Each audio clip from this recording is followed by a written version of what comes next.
कार्यकर्त्यांशी चर्चा झाली, हां कार्यकर्त्यांची चर्चा.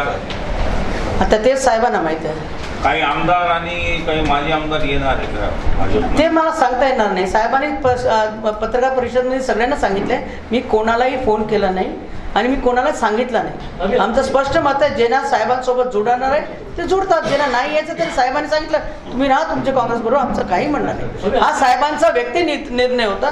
त्यांनी नांदेडचे विकास करण्याच्या दृष्टिकोनातून हा निर्णय घेतला असं मला वाटतं. आपली चर्चा किती दिवसापूर्वी झाली होती प्रवेशात? अहो तुम्ही लोकांना त्यांना किती वेळा प्रश्न, लोकांची काय हे आहे, लोकांची काय मागणी आहे ते सामान्य निर्णय घेऊ. तेव्हा निधीचं जर इच्छा असेल तर आम्ही काय नाही चालवणार नाही, पण लोकांची प्रतिक्रिया, लोकांचे मत पण आम्ही विचारणार आहे. आम्ही कोणावर आपला उमेदवार लादणार नाही. जर लोकांची भोकरची लोकांची इच्छा असेल की दिदीने लढावं तर आम्ही दिदीला तयार करू. लोकांनी परत भाभीची मागणी केली तर भाभी, आता भाभी रिटायर झाली, आता तुमची भाभी म्हणून राहिली आहे. तुम्ही या चहा पाणी करायला कोणतरी घरी पाहिजे की नाही? आता सगळेच कामाला लागले तर कसं व्हायचं? भोकरबद्दल काय बोलणार ती? आताच काय बोलणार? भोकरच्या मतदारसंघाच्या लोकांनी विचार केला तर ते बोलेल तेव्हा.